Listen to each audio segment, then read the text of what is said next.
You are listening to episode 35 of the BBL show. I am Jay Marriott. He is Drew Lasker. At the risk of ruining one of your scores and top performers, how on earth did you win that second leg? Well, it was a draw, but led to a win. That game, I definitely used the quote, squeaky bum time. Oh, yeah. Oh, what? We actually won that game? Hey, they say sometimes it's better to be lucky than good. We'll take it however we can get it. No, I love it. And I also loved where Coach McLeod was saying that Evan Maxwell had said that he had never celebrated a draw before in his life. So that was kind of interesting. Did he say that? Yeah, he said it on the Sky. I thought that was really good. That was quite funny. But okay, in today's episode, we talk Surrey Scorchers and preview the semi-finals of May Madness with none other than Scorchers captain Teo Ogendengbe. We put the heat into hot topics. We have scores and top performers, player of the week nominees, the Lasker Lookback. But first, your social media spy, the Marriott Minute. Sad and shocking news shook the league, hearing of the passing of former Lions and Phoenix star Dijon Jordan Allen, still in his 20s. Our love and prayers are with his family at this time. Truly heartbreaking news. Congratulations to BBL Coach of the Month, London Lions Vince McCauley, hitting their stride just in time for the playoffs, and BBL Player of the Month, none other than the Newcastle Eagles floor general, Ramon Fletcher. Engage Me, congratulations to show friend Dave Forrester, who took over the commentary duties last weekend for the first leg games. We enjoyed his basketball mind running alongside a game. So here's to many more, Dave. We all love the general, Gino Crandell, but do we love him enough to sign up for his camp this summer when he returns stateside? Gino Crandell basketball camp has been spoken into existence. Sign me up, General. The legendary Mike Shaft has a YouTube series out celebrating the 25th anniversary of the Birmingham Bullets, winning celebrations with none other than fabulous Flournoy. I spent one season with the Bullets and also represented them in China, and I miss their presence in the league. Okay, amuse me. David Aliu posted this week a picture of himself dunking, made into a cartoon-like graphic. As I was thinking what a great player he was for the league, I realized it was actually me in the background, and it was my team that he was dunking on as I helplessly coached from the sidelines. Thanks very much, Big Dave, for the reminder. And lastly, the Sunday night breakdown sabotage occurred this week as our good friend Daniel Routledge tried his best to drive a wedge between the dream team that is Lasker and Marriott. The stat wizard did his best to throw mist into a friendly competition. Nice try, Dan, but the bromance is still alive and no beef on the show. And that wraps up the Marriott Minute. I'm always watching. Yeah, great minute, Jay. And just sad news about Jordan Allen. I remember him being such a wiry, energetic type of player, and I'm pretty sure that he displayed that same type of energy in life off the court. So like you said, in his early 20s, just such a young age, and it just, to all our listeners out there, just make sure you value your people, your loved ones, and don't take life for granted, because life is short. Oh, for sure. Now we shift to the great anticipated May Madness, where the Virtue Motors Arena serves as the host for the first leg of the round one.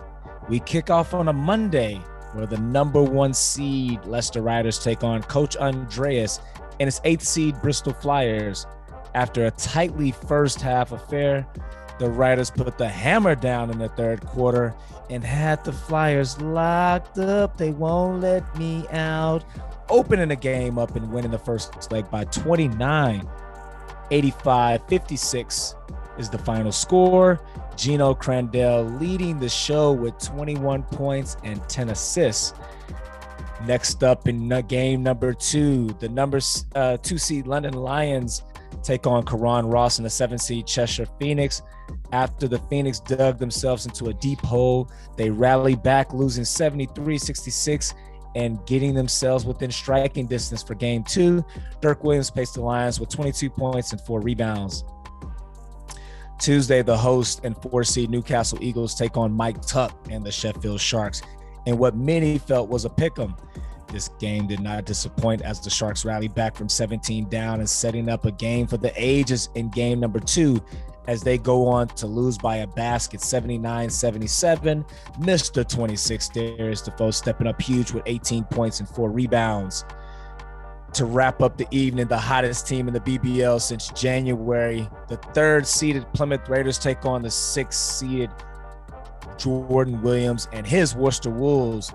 It was in what was by far the most physical and chippy game out of the 4, which saw Ashley Hamilton get ejected late in the 4th, and the Raiders rallied late to win 84-82 as Ricky McGill leads with 28 points and 5 assists.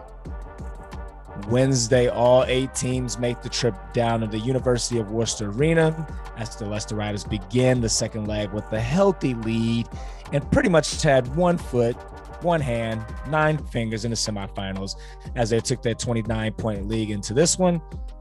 Bristol saw the writing on the wall as they decided to get their offseason to an early start and ended up going down 92-79 and losing the aggregate by 52 points. I called it 30 points or more. William Lee finished with 17 points and 4 assists.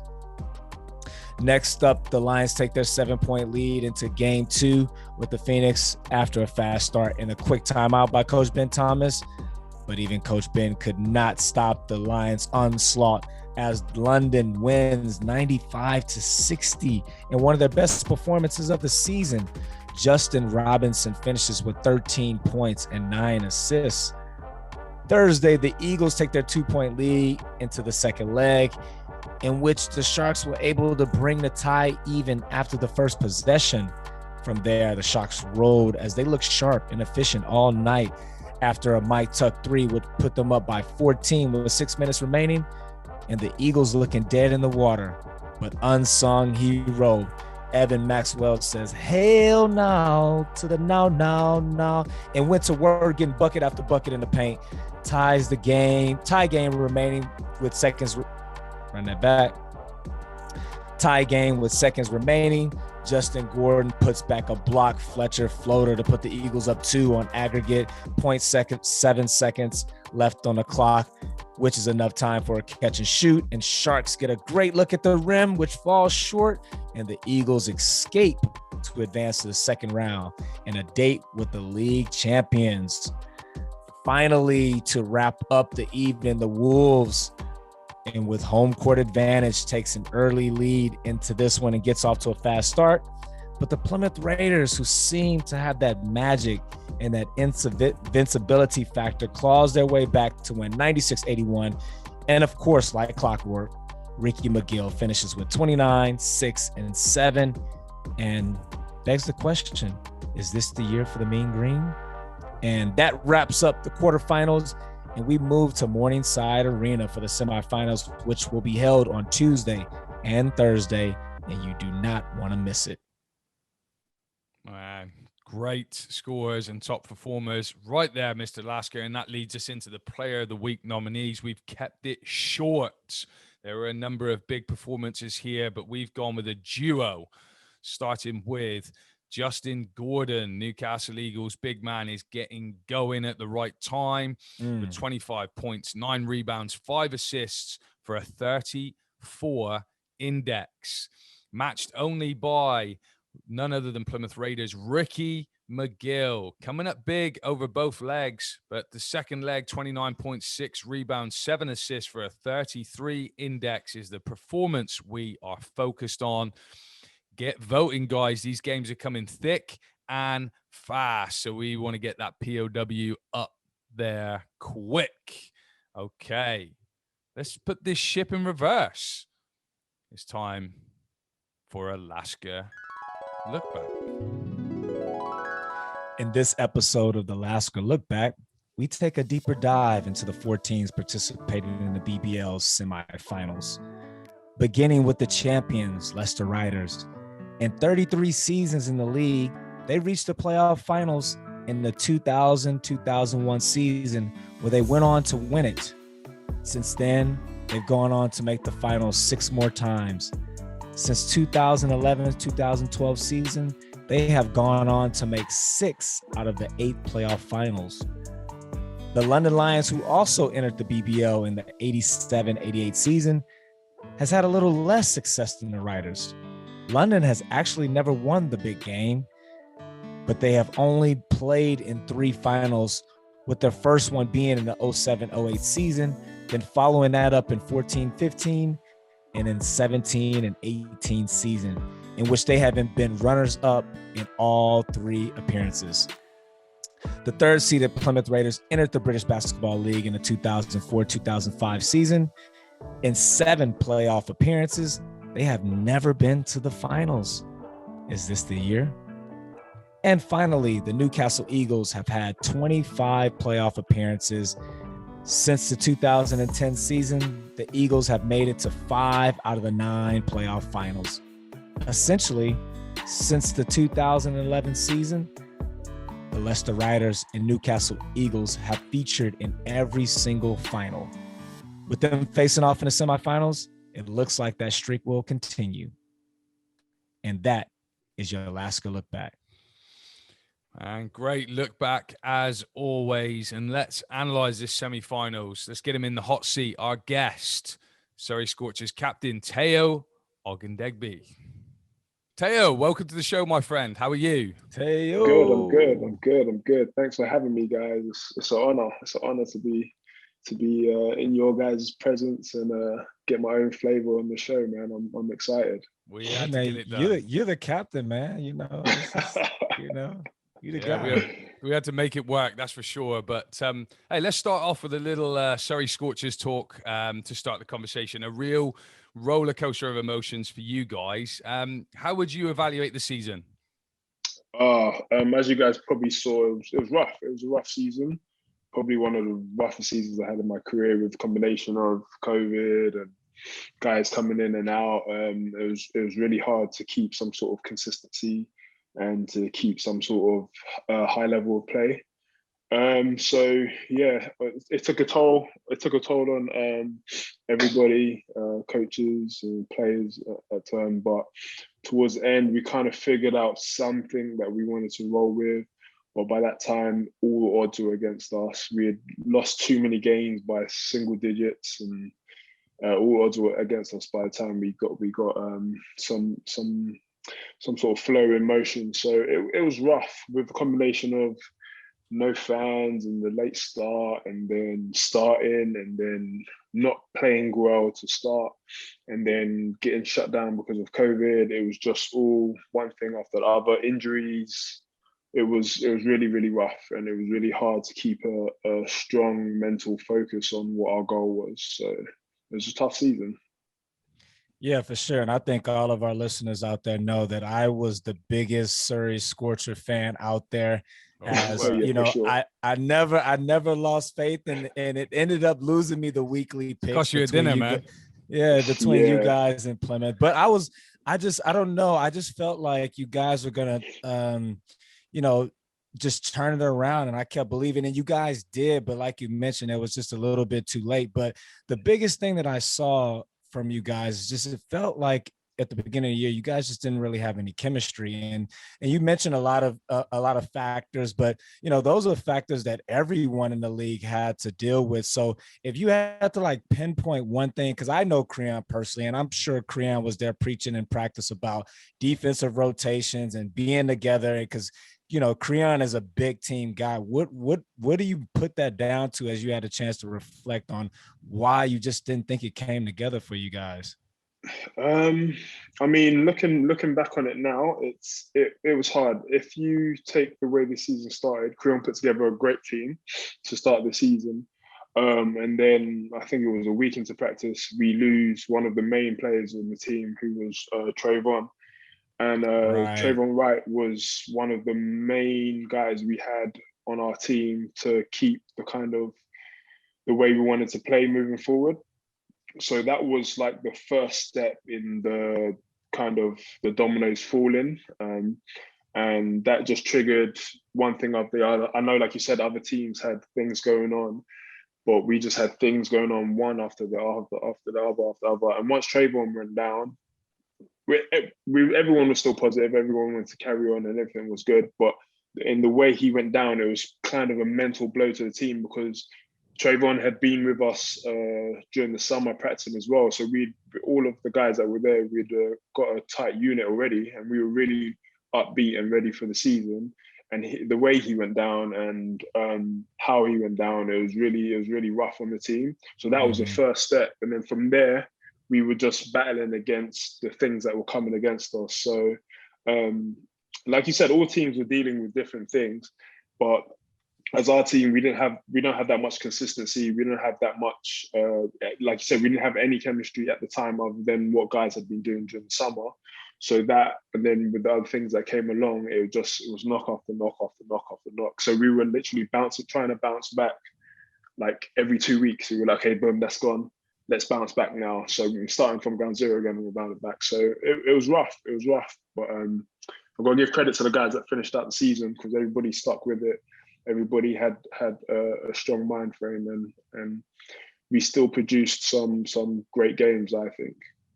Yeah, for sure. And I think before I move on to my next question, I think it's important to point out that we all thought that team was going to be real great to start the season. You know, a bunch of vets, you know, but these things happen. That's why, like, you know, if it was a perfect storm and you just put those puzzles together and it worked, then everybody would be doing it. So, you know, there's always got to be that time. So, look, despite some real disappointment, one shining light was the arrival of Cam Hildreth, who looked to players such as yourself for guidance, you know, leading up to his time heading to the States. You know, what was it like working with Cam? Cam's an amazing kid, man. I can't sing his praises high enough, man. He's such a amazing kid. And to be honest, I didn't really know much about him before he got to the team. I'd seen the highlights and I knew he was going to Wake and stuff. But the kind of person I am, I leave that stuff on the side. And when he came into practice, I kind of wanted to figure out what he was like. So I gave him a couple practices, didn't really say much to him, but towards the middle and towards the end, I just really warmed to him. He's a great kid. He's got a good head on his shoulders. He wants to win with a furious kind of rage inside him. He wants to win, and you can't help but admire that in someone so young and so who's been around basketball so much. He's got a great. His parents are great as well. They've really done a great job raising him, especially with basketball being one of his loves as well. I know sometimes that can get tricky, but they've done a great job with him. And I can't really say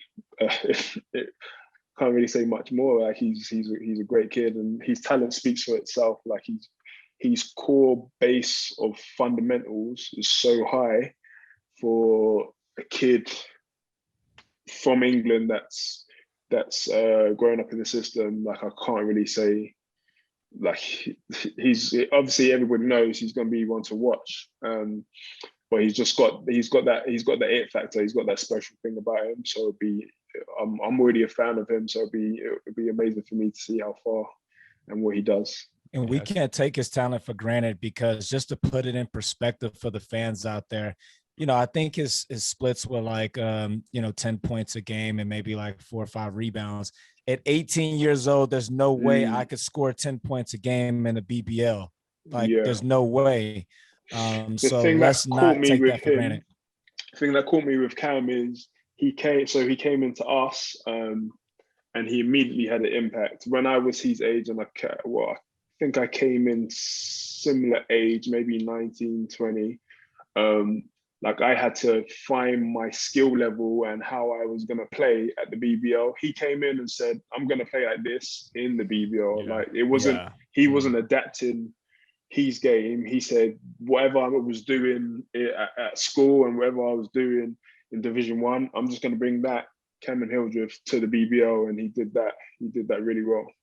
Oh, I loved it. So, Teo, listen, something just jumped in my head that's kind of making me laugh there as we're talking about Cam, though. So I did my first commentary of the season at the Raiders game recently. Did your relationship get tainted slightly by the fact that I thought I almost saw the death of Teo on the floor as Elliot Sentence took out all his rage that was clearly for Cam Hildreth on you.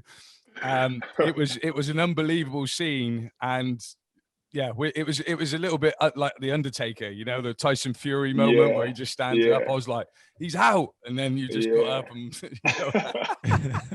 Yeah, I did. I saw him coming from a while away, and I knew he was going to hit me because I knew he was pissed at another call I got between him and Cam. So I just knew already. I just closed my eyes. I knew I embraced myself. By the time I opened my eyes, I was at half court. So, I mean, it didn't hurt or anything, but he obviously hit me with some force. I opened my eyes, I was at half court. I looked at the ref, they made the call, so I just kept it moving. So it did that did tickle me. You took that really, really well. If anyone wonders how tough Teo is, just have a look at that. And he got up and carried on playing. So that was great. Listen, another big talent off the court for the Scorchers was Tom Bonnet. So scooped up sadly by the Premier League football Southampton FC. How dare you guys do that? You guys were close. He very much looked up to you. You could see that, especially at the end of the season, the respect he has for you. Definitely. What was it like working with Tom this season? It was great, man. Tom's been another highlight of my career, man. Having a kid come up to you and say, "Oh, I used to have your picture on the wall." Amazing. And then next thing I know, he's ringing me up, asking me to do articles. He's a journalist, and next thing I know, it happened so quickly. Next thing I know, he's working for the franchise.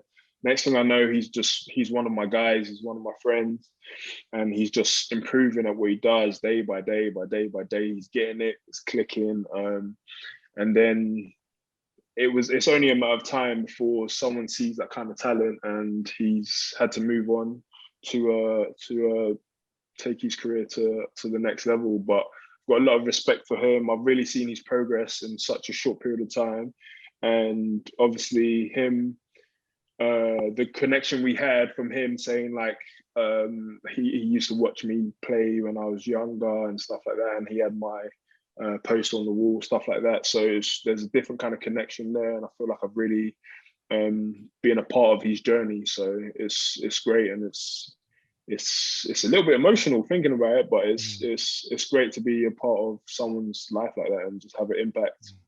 The skinny jeans and no socks, is he still all right with that? Is that good? Is that well, good? I mean, he got that from Teo, obviously. Hey, I mean, he never mentioned that part. I think it's a great look, but obviously that's people, Teo's old. Well, that's his old giddy up. He's a dad now, so he ain't, his fashion game might have dropped, but the skinny jeans and the nice trench coat, that's Teo. I was with the skinny jeans, man. I was with the skinny jeans for a long time. I don't do them anymore though. I need to be comfortable now, walking around the park and taking the kids everywhere. So I don't do them too much. But no, Tom loved the skinny jeans, man. That was part of his uniform. We'll have to ask him about the Teo influence, that's for sure. But I hear you on the whole parents thing. It's you save those looks now for the out. Out. Yeah, that's facts, man. So let's bring it back to kind of next season for the Scorchers. What needs to happen for you guys next season to crack those playoff spots? Definitely would be looking to recruit and bring maybe some of the guys back, maybe strengthen the roster.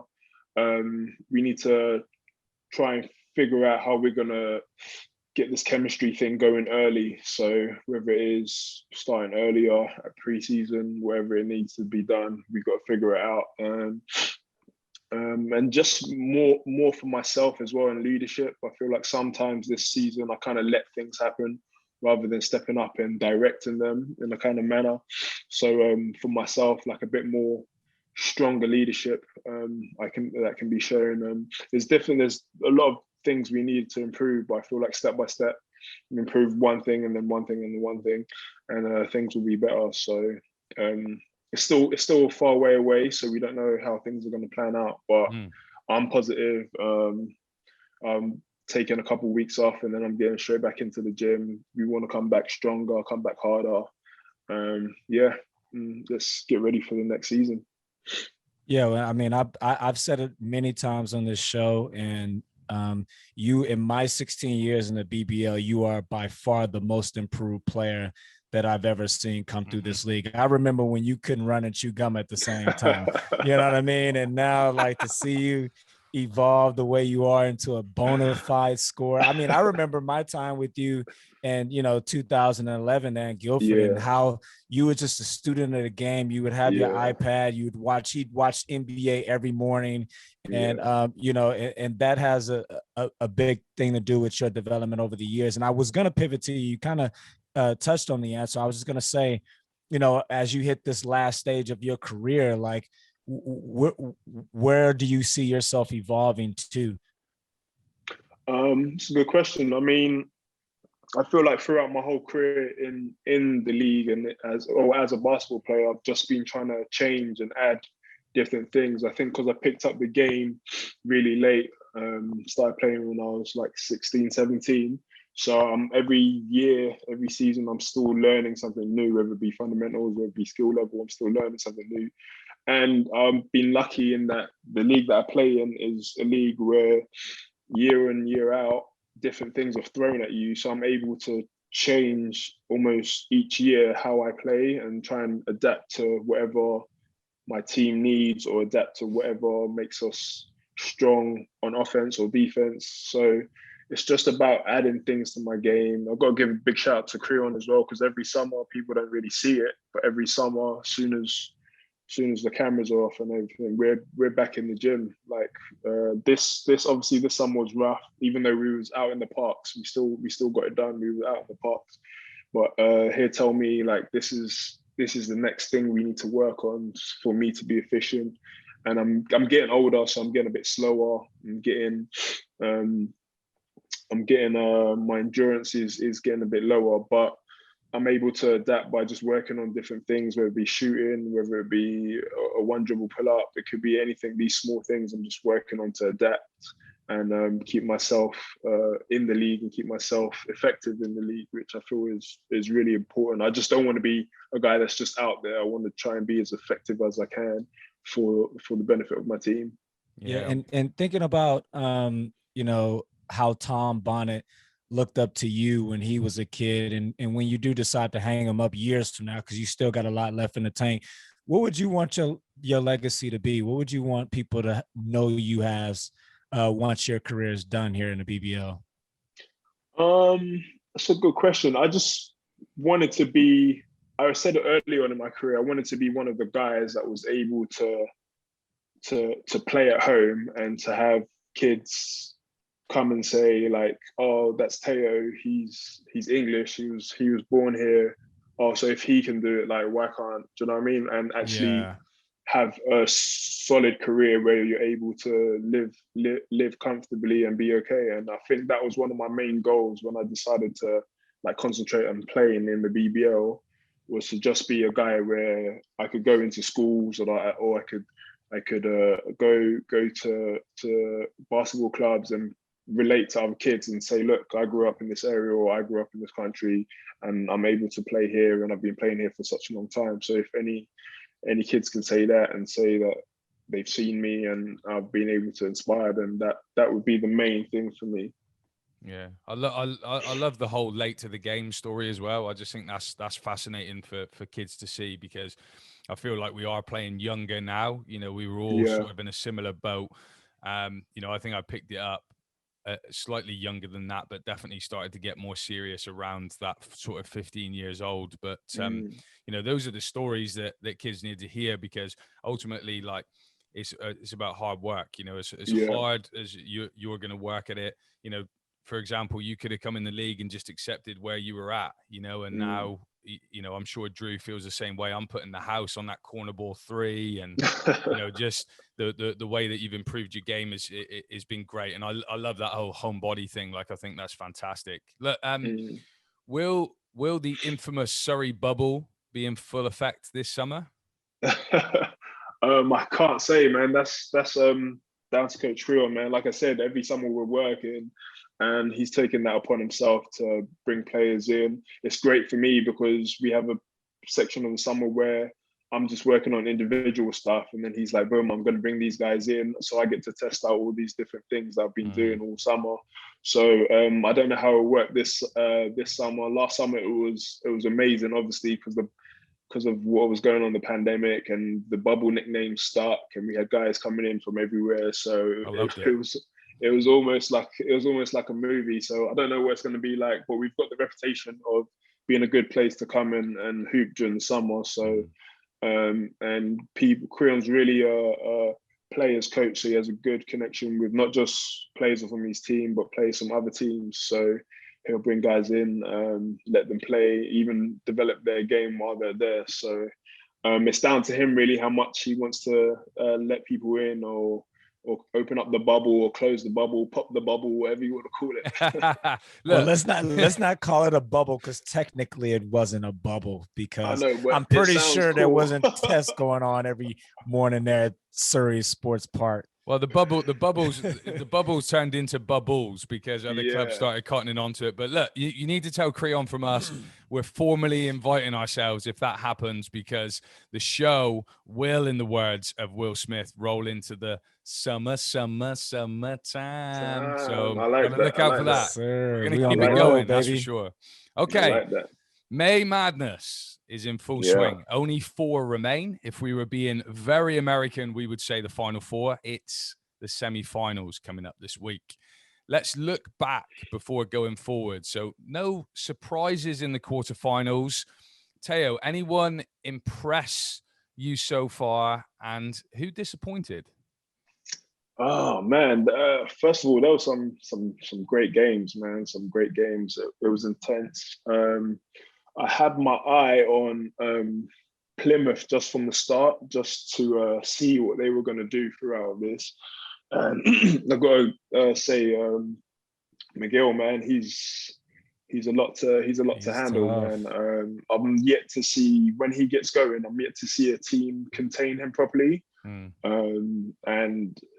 I've just had my eye on him for a while now. Watched the last few games, and I just think he's tough to contain. And Plymouth, I don't know how far they will go in the semis and stuff, but they've got a certain, I don't know what I would call it, a certain grit to them, a certain, I don't know how to describe it. And I've seen it when I'm playing against them. And it's annoying to play against, to be honest. It's really annoying to play against. But I now sitting at home watching the games, I can see it, how it works as a positive for them. They've got a little tenacity, a little grit to them, and I think that works in their favor. Now, if they can weaponize that every single game, because sometimes they just seem to turn it on when their back's against the wall rather than leading with that. If they can weaponize that every single game, I think they will be able to surprise maybe London, surprise some of the other teams. So if Miguel can be contained, it's going to be an issue for them. But if not, and he's feeling the way he's been feeling, sky's the limit for them. So who disappointed in your eyes then? Anyone stand out, team, players, etc.?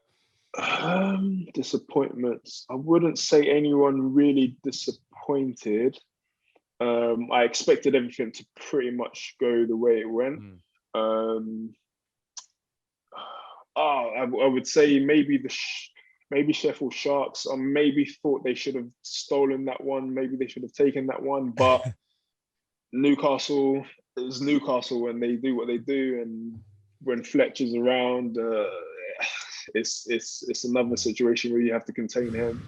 And I feel like they tried to protect that fourth quarter lead. If you ask me, something changed in the flow of that game where they started protecting it, and then I thought to myself, wow, this could happen, you know? Yeah, and credit to Newcastle and the boys over there. They did what they had to do to push through, and they've got that winning mindset, and I think that takes them far, game by game. I think that takes them really far. It was no surprise how Sheffield went down. It was pretty much a carbon copy of the season, right? Like, they've been one of the most up and down, inconsistent teams all year. They go on these droughts, and for them, poetic justice, the way their season's been. They finished the Yeah. season on a huge drought, and that was just their season this year, unfortunately. I did call it. Like, I messaged you, didn't I? I said, like, I didn't expect you to do it right at the death in the fourth, but Yeah. I said to him, when that drought happens, like, you've got to take advantage, And he was like, Yeah. yes, sir. And I was thinking like the second or something like that. And in the fourth, I was kind of Fourth. like,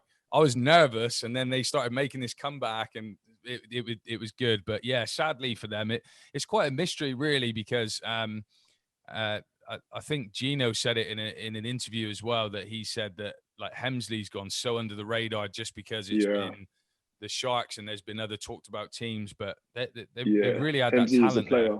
there. Hemsley's a great player. Yeah, He for really sure. is a great player. That would have been my disappointment, because I would have thought they would have taken that game. If I had watched the first 2 quarters, I would have said, but that would have been the disappointment for me. Other than that, everything kind of went how I thought it would go. Yeah. So semi-finals, let's focus on that. Leicester Riders playing against the Newcastle Eagles. Teo, I'll let you go first. We'll do a little round table for both of these games. How do you see this rivalry of old going? Oh man, that's close to call, man. With Newcastle and Leicester, it's year in, year out. We don't know who's going to take it. It's always really close. Newcastle, like I said earlier, Drew and them boys, they just know how to get it done. Whether someone's hurt, whether they just got that winning status, winning mentality, they really grind down when things get hard. They don't really shake. They don't really stutter when things get hard. They just knuckle down to what they do in practice, what they know works for them, and they get it done. And then with Leicester, you've just got Leicester's by the book, man. They do everything by the book, everything by the play, everything by the textbook. They defend really hard, and they've got that point guard out there as well that's running the show, Gino. So and with him, like, anything's possible. Is that, again, him and Fletcher, man. It's gonna be. I don't even think I can call it at this point now, because it's so well balanced in terms of the two teams. So I don't think I can call that one right now. No, I like it. I think you're playing it just about the right way there, because I do think so hard to call. It's on a knife's edge. I really do believe that. Drew, give us a little bit of insight here. Like, where's your head at? Don't give away any trade secrets. Yeah, I just think it's game one is going to be crucial for us. We have to make sure that, obviously, the goal is to win, would be the best case scenario, but the worst case scenario is that we go into game two within striking distance. What we can't do is we can't go into game two down 13, 14 points, because let's remember the game is on their home floor as well. And one thing Leicester's great at is once they get a lead, you could pretty much forget about it, because you'll start pressing offensively and they will just strangle you. Their defense gets tighter and tighter. They force you to take bad shots, tough shots.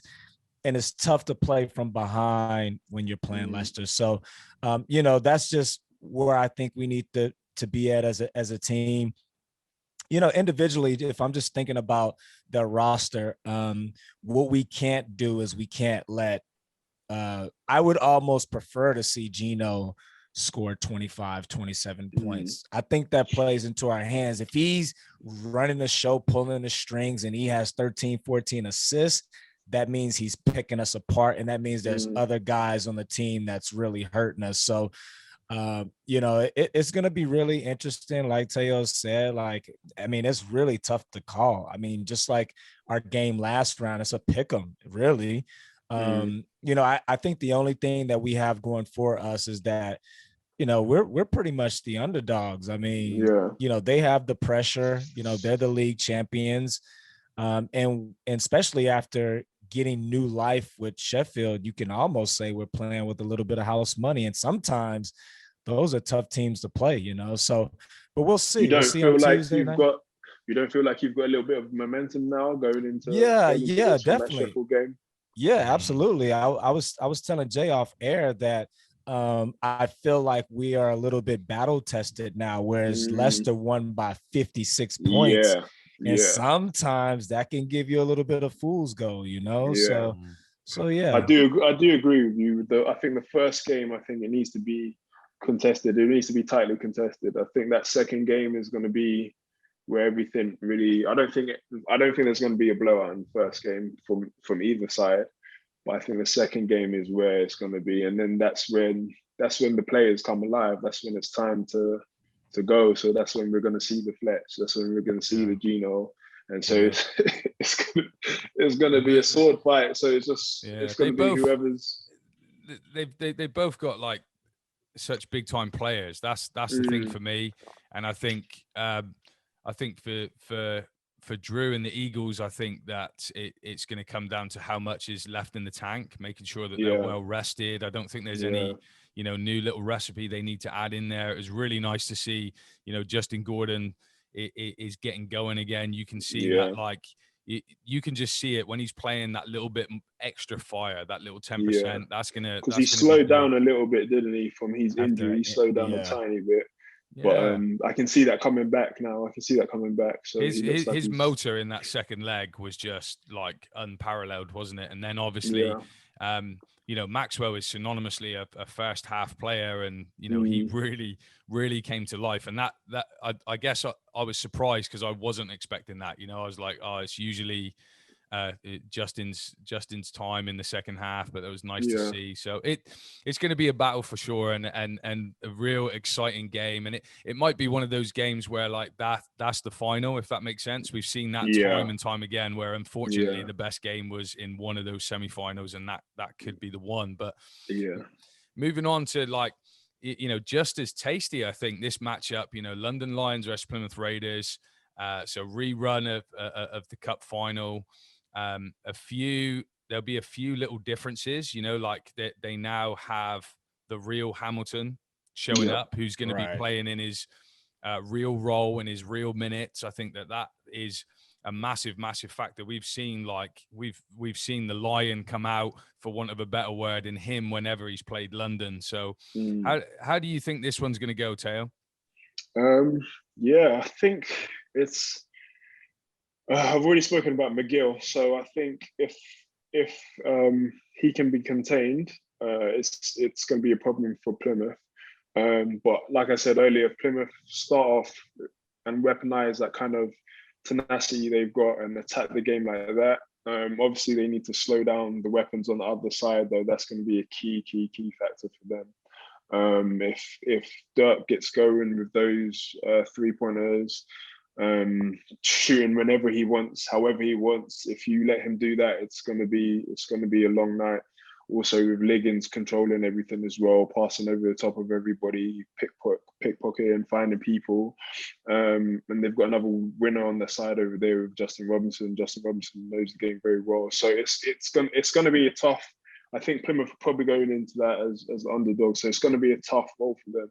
But I really think if they key in on what works for them, that tenacity and playing that kind of way that they play, that it will work in their favor. So I'd call it now for the Lions. But if Plymouth play the way they've been playing from the jump, it took a while to get them into it in the first game against Worcester, but that game was a bit.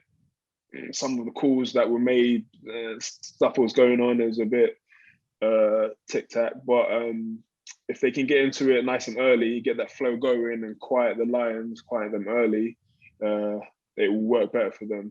But Lions are tough, man. Lions are tough. They've got people that know how to score. They can go through phases where they just, like Drew said, they can strangle, suffocate you like Leicester do, suffocate you on defense once they get into their defensive flow. So I'll call it with them for overall. But like I said, if Plymouth come with the right mindset, they could take it very easily. I like it. Drew?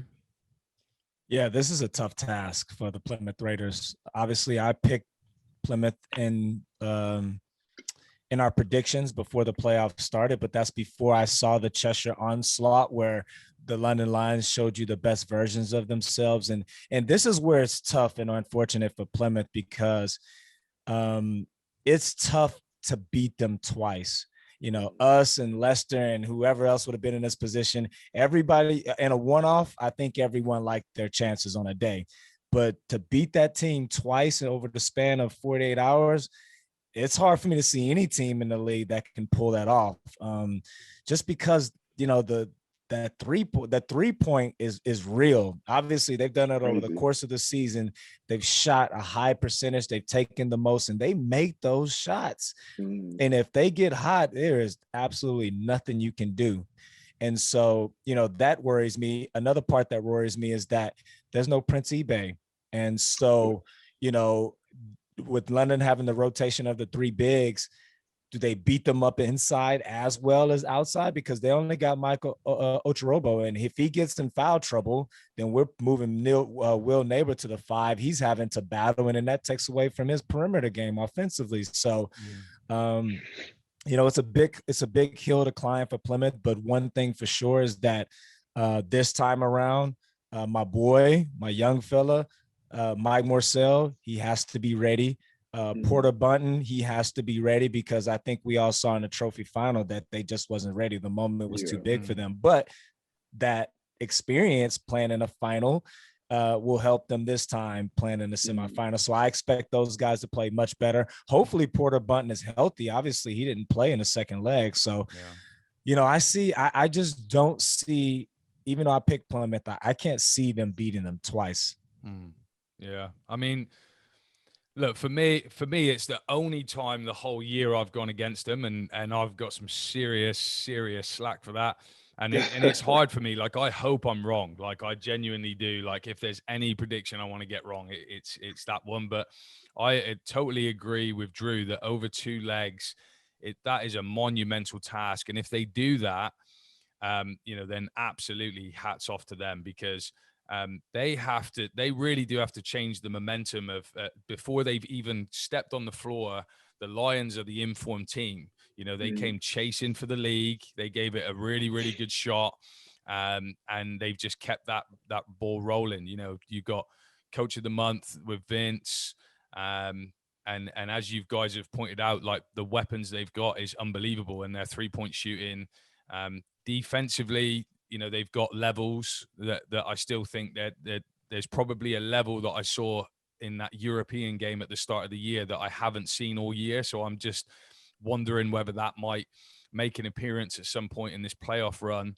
The only thing that I feel goes against London is how Vince is having to manage these rotations. Like, he hasn't shortened the rotations like I really genuinely expected. And I was kind of surprised in the quarterfinal, where, you know, in the fourth quarter, we were seeing 2 new players actually step on the floor. I mean, that is incredibly tough on those players. That's difficult. And just, and I don't know, like, you know, that also says to me, like, how much trust does he have in that secondary bench, is, for example, like Ware and things like that. So that's kind of the only thing that gives me that little bit of hope. And if I did the BBC commentary for the final with Raiders Lions, and the one thing I think they made a mistake of doing is they were allowing London to be comfortable out in the 3-point line. I really think they've got to chase them off the line.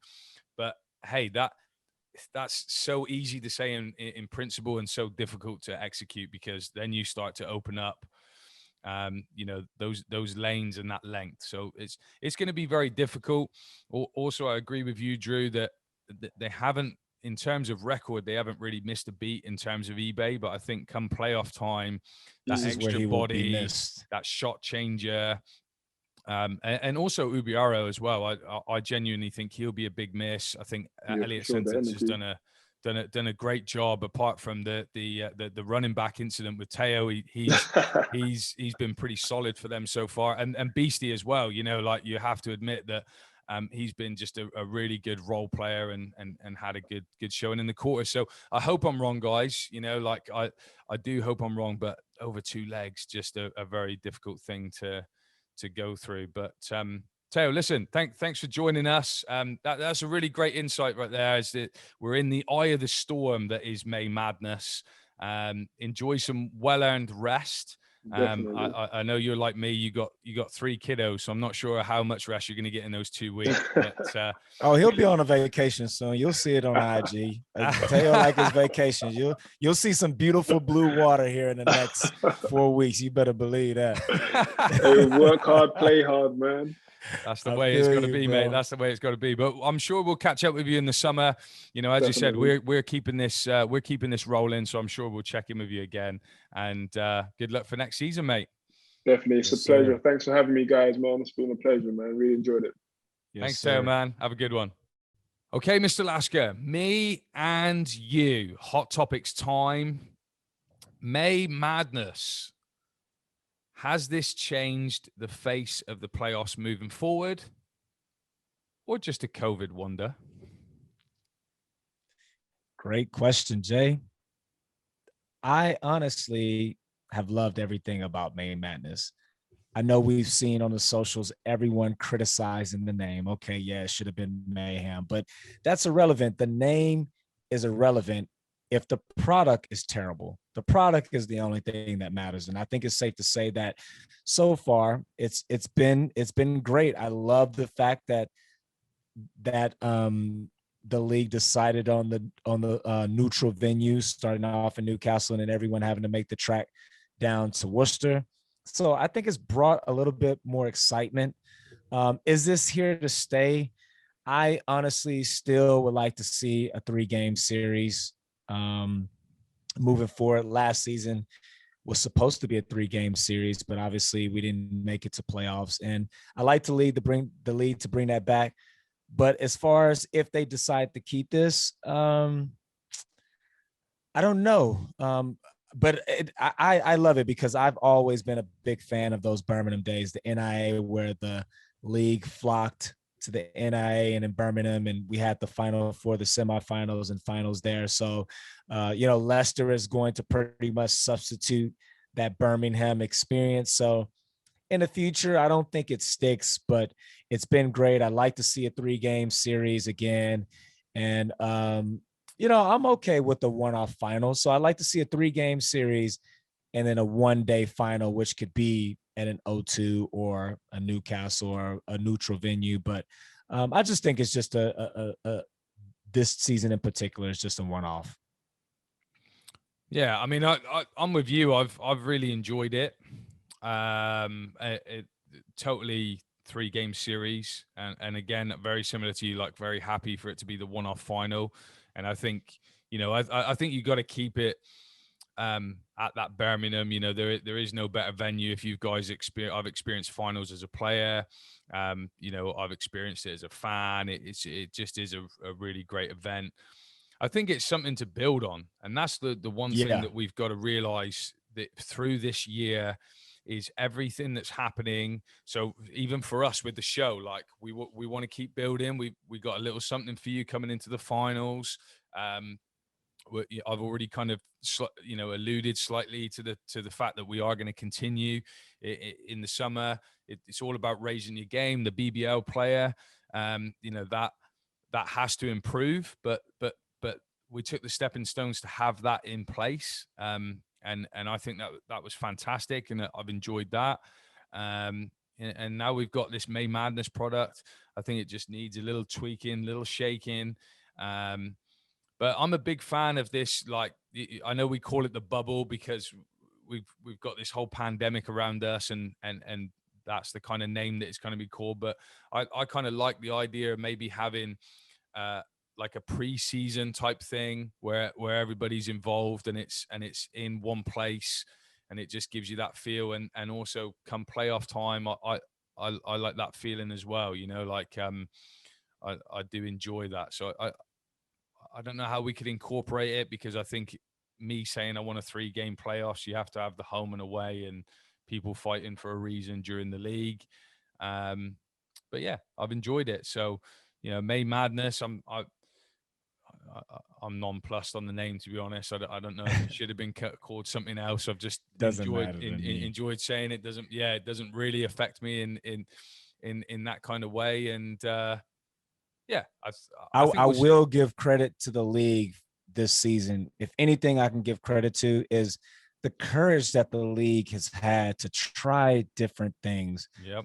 on the fly. Because if you think about the BBL Cup semifinals, normally that's supposed to be, an aggregate 2-game, and they made the decision to make it a one-off and flip a coin, and whichever team got it, and we were fine with that. None of us complained that it was at Leicester, and I just like how adaptable that the league has been this year. And I think if they learned anything, is that that's the way to be moving forward. It's just continue to try different things and adapt. Yeah. Don't get in this rut to where we're doing the same old thing.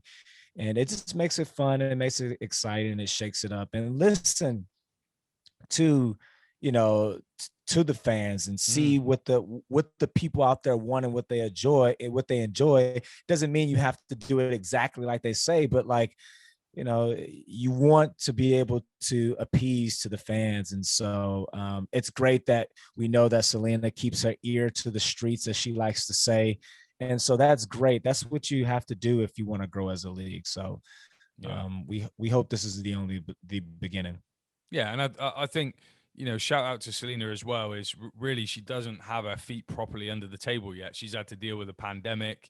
She's wanted to get out meeting much more people. She's so supportive of us, and she's so supportive of, like you said, like taking those risks, and I just hope that the fan base respect that. Sometimes it's not going to come off, sometimes it is, but just that willingness to experiment, I think, is the right thing to do. And look, if there's a positive come out of this pandemic, it's forced us all to kind of up our game, do things differently, turn things around, do a little 360.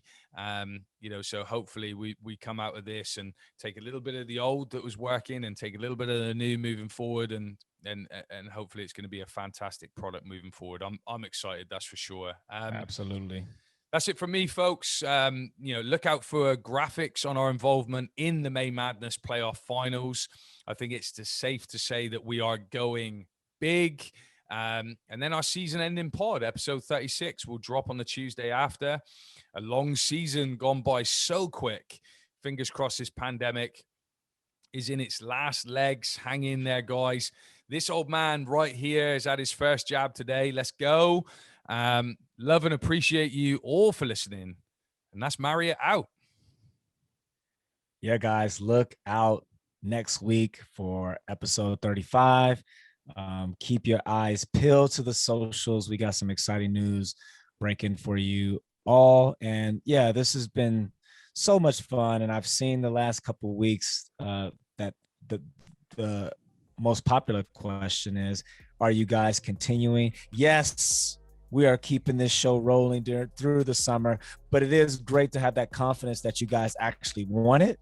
So, we're gonna, the show might have to adapt a little bit, because obviously there's no games. And so, but that's what we're here for. We're here to entertain. So if I have to come on and give you a solo every episode, I'll do that for you.